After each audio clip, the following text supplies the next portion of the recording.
Hi, this is the Change and Grow Wellness Show, the show for you as a professional who wants to live a healthier, happier life with increased energy and productivity. Now, I'm Jackie Grant, and I'm your host. And tonight, we're talking about how to eat well with ease. And we have Sonal, and I'm going to say her surname wrong as usual. Um, just say your surname. Ambasna, see? Oh, God, I'm so terrible. Okay, so Ambasna, she works with busy families, students, and professionals to eat well and live better. So, welcome, Sonal, to the show. Thank you for having me. All good, girl. So, thanks for coming on as well. So, Sonal, tell us a bit about you and how you help busy families and students. So I'm a nutrition wellness coach. So I work with busy families and professionals who struggle to eat well and live better. A lot of us are so engrossed in daily lives. Work can be tough. We've got kids. Don't have a lot of time to prepare what to eat or even think about what to eat, to be honest. And unfortunately, supermarkets nowadays make it so easy to just grab something off the shelf or for us to get takeaway.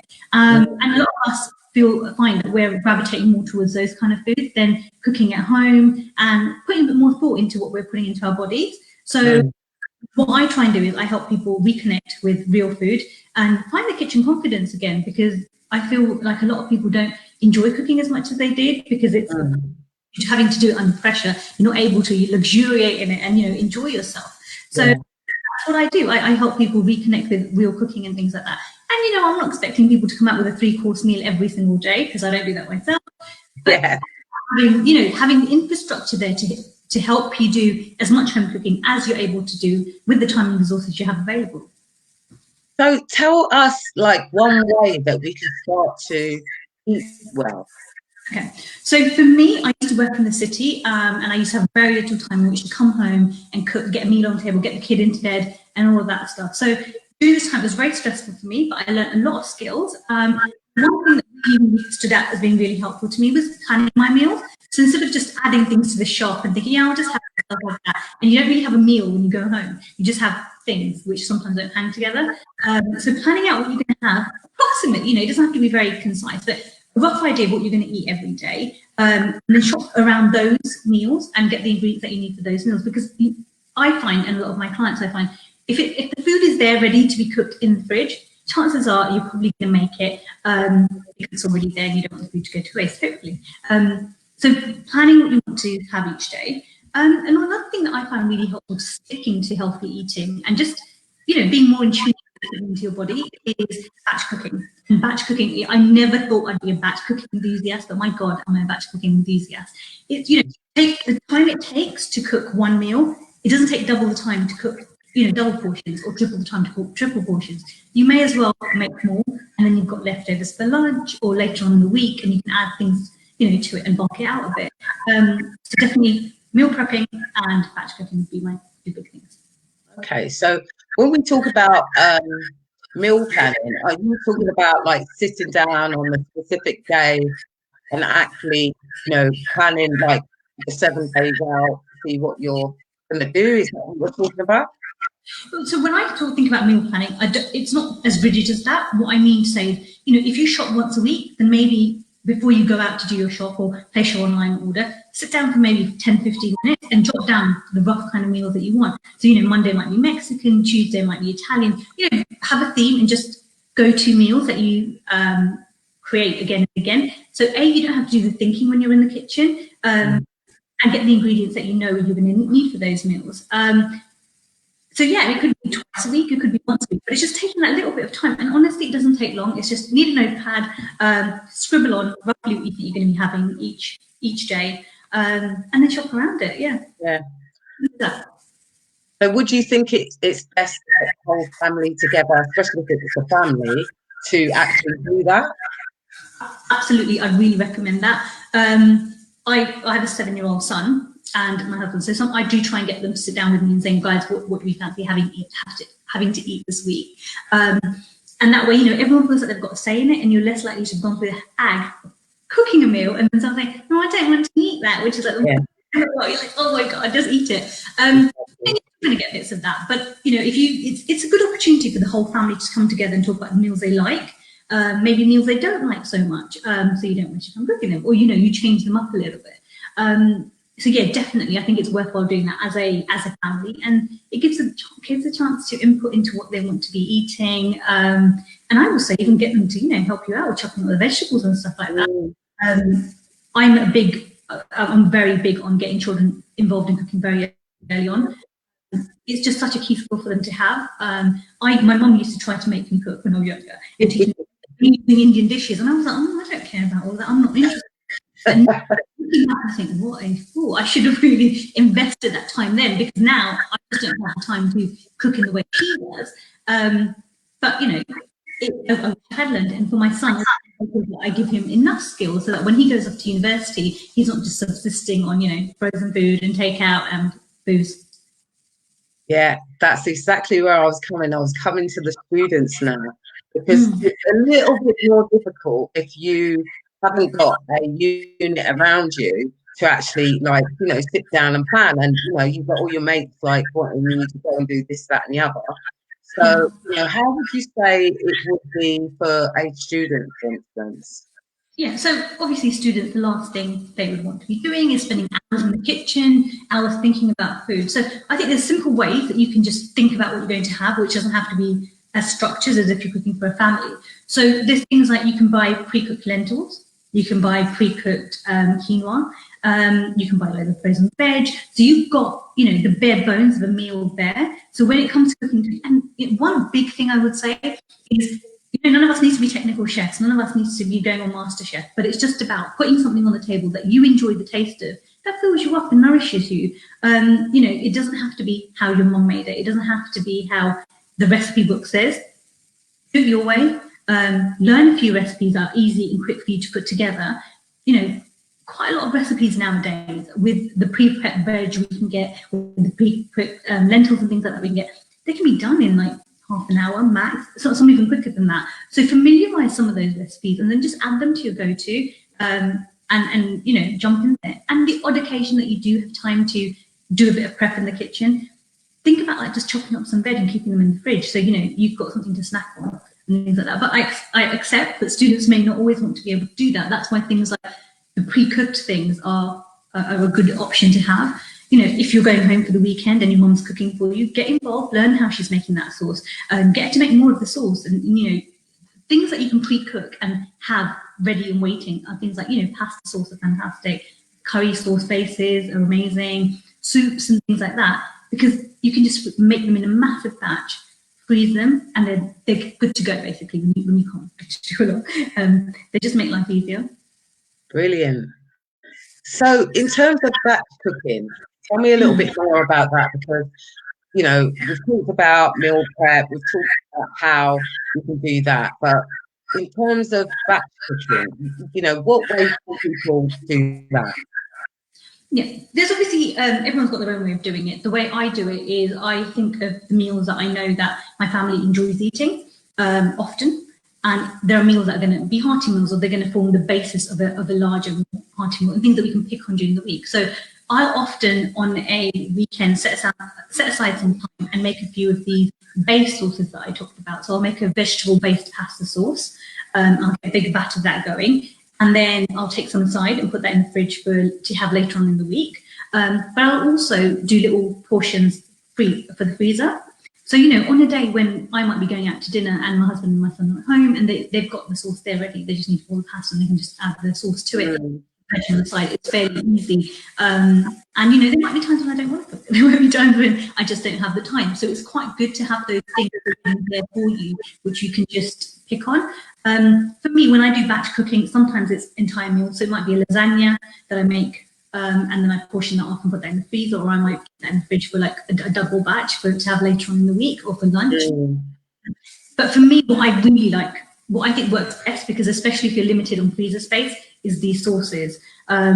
So, the curry sauces is a good one. But also things like pesto. Pesto is not difficult to make, and you can make it with a really good quality olive oil rather than what you get in this sauce, which sometimes, to my horror, it's got things like sunflower oil in them. You're like, whoa, who makes pesto with sunflower oil? But it's these things that are in our food that actually don't, you know, we can eat them. I'm not saying don't eat them. I resort to them as well sometimes, but you know, pesto does, you just go whack the things in the blender and blend it up. It's really easy to make.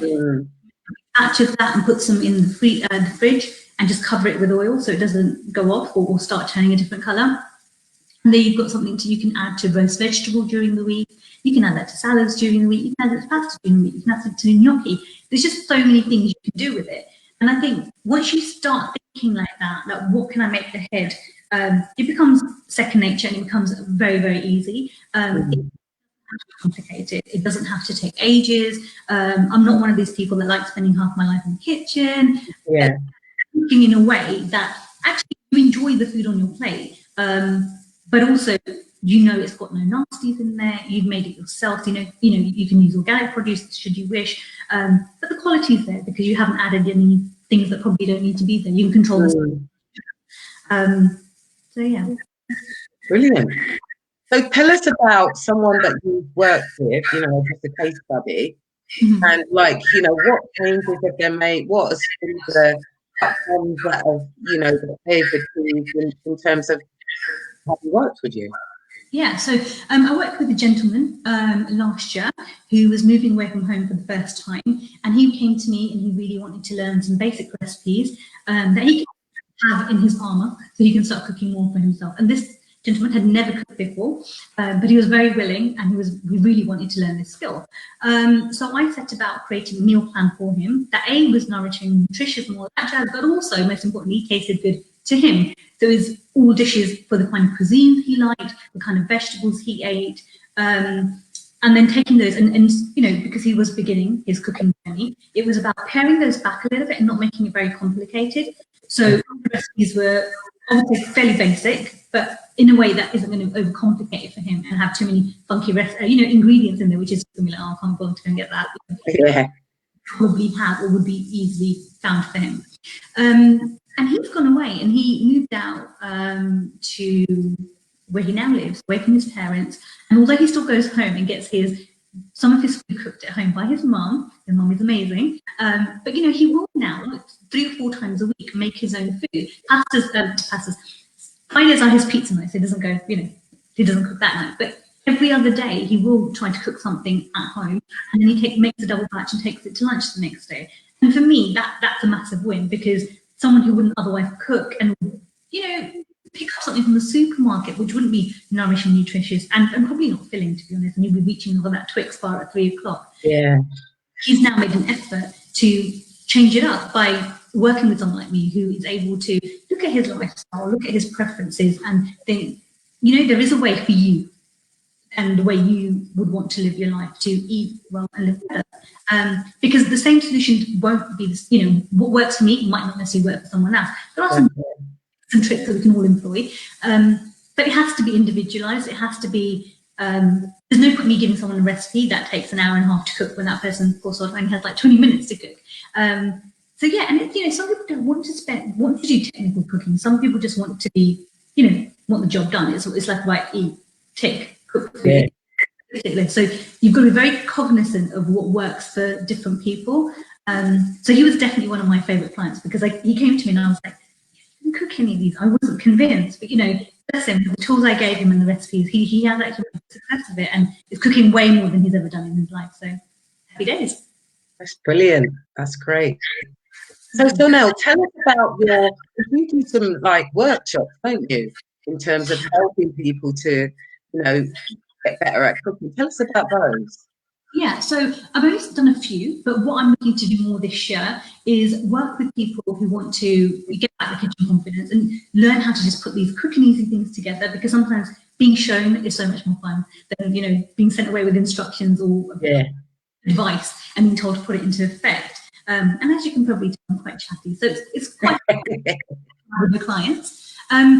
So, you know, we'll have a game plan of what people want to cook, the kind of things they want to eat, and we'll just have a go at putting things together. I actually worked with another young lady who had moved to London from Birmingham a couple of years back, and she had no idea about how to stock her cupboards, how to just get started in the kitchen. So we had a session where I went through what she had, like, okay, well, this will work. Maybe we can try and get this. It's not about spending lots of money, but it's about, if there's things that are really going to make your life easier, like a blender because you like having a smoothie or a juice in the morning, it's well worth the investment because, you're just not going to have it otherwise, or you get it on and spend loads of money. So yeah, I just think it's giving people those skills and talking about food, and the nutritional cooking workshops work really well because, like I say, they can be completely individualized, and we learn what they want to learn how to cook. And I hopefully by the end of it, I will have shown them that it's not about being a technical cook, but it's just about having these simple skills that allow you to put a meal on the table. And it doesn't have to be overly complicated. You don't need loads of ingredients. You don't need loads of time. There is a way to make it work, basically. Then the other type of workshops I do are workshops which are group workshops. So those are more aimed at, as I'll pick a theme, like I think I did one last year, which was on detox. And we'll talk around, ingredients that people can use. It's a basic around functional ingredients. So we'll have ingredients that are good for X, Y, and Z, and we'll talk about how to support that. And it's all about the science behind the foods, because there's so much information out there which says, eat this, eat that, eat a lingonberry, do this and do that. But for me, the reason I retrained as a nutrition coach was because I wanted to sift the fiction from the facts, and I wanted to be able to make decisions which, it wasn't just on a whim. There's a reason behind it, and through that you can support a lot of people with health issues and things like that, because food is powerful. In a way, we can achieve a lot through food. Exercise is important too, of course, but those two things together, holy grail. But absolutely, if you start with food and how you're feeling yourself, it's a good place to be. Brilliant. So now, what final thoughts have you got for our audience around eating well with ease? So I think when it comes to eating well, one tip I'd give everyone is be mindful of what you're putting into your body. And I don't mean that from a point of view as be very conscious of what you're putting into your body. Mindful in the sense of, if you're sitting down to a meal, take the time to eat without watching TV or without the radio on in the background. Chew your food. That's where digestion begins in your mouth. If you don't chew things properly, then you're just going to cause issues further down the line. You put more burden on your other digestive bits of the body. So chew your food properly. Take your time to eat. Often we're eating a meal and we're starving. We've eaten halfway through the meal and you're like, oh, I'm just going to help myself to more portions. But take the time to finish the portions you've got. Let it sit for a while. If you still feel hungry, then yes, of course, go for seconds. But quite often, if we let the food go from here to here, we'll find that actually we don't need that double helping. So yeah, I'd say take the time to eat mindfully, slow down. When you're making choices about food, make choices that are, think about how you're fueling your body, because that's what we eat to fuel ourselves. And it's so often nowadays it can be about we live to eat because it's a social experience. We want to go to that Michelin-starred restaurant. We want to try that new chocolate, which is perfectly fine. If we all get into a frame of mind of we're eating to fuel ourselves, and we can do 80-20, 70-30, whatever works for you. But it's these little changes that can make such a massive difference to how we feel within ourselves. I'm always, my mantra is that it doesn't have to be complicated. It has to be really simple. So start with the simple things. Chew your food properly. Try and eat mindfully, away from distractions, and think about what you're putting into your body. And hopefully these things will set you on the right track. Brilliant. That's exactly what I would say. Really slowing down. Take a 20-minute meal rather than a 5-second meal. Unfortunately, the lives we lead are so busy. But where you can, make the time to do all of that, and it will make exactly. Brilliant. So now, where can people find you? Where are you? Facebook, website? Just tell. Yes. Thank you. So I'm on Facebook as Nourish Food for Life. I'm also on Instagram. I have a website which is being redeveloped at the moment. There's not a lot on there, people, but you can still get in touch with me through there. If anyone wants to have a chat with me, find out more about what I do, then the best way to would be to email me on sonal@nourishfoodforlife.co.uk, and I will do my best to help you. Brilliant. That's great. And Sonal, have you got any freebies for our audience today? Sorry, I didn't catch what you said. Have you got any freebies for our audience? So what we can do is, if anyone wants to work with me following this, and I'm happy to apply a special Jackie discount to any services that I bought off of that. Yeah, I'm more than happy to do that, because for me it's about obviously it's my job, but also I do genuinely want to help people. And I think I've been in a position where it was very hard for me to think about eating healthy and get a meal on the table, and I've turned the corner. And trust me, if I can do it, then so can other people. So happy to help. Brilliant. Thank you so much, Sonal, for being on. It's been really amazing. Some really good tips from Sonal in terms of batch cooking, in terms of prepping your meals, and actually eating mindfully. So, make sure that you try to take the time, to batch cook, prep your meals. It will save you money, and also it will help you in terms of your health. So, take care and thanks for watching. Happy me. Take care, guys.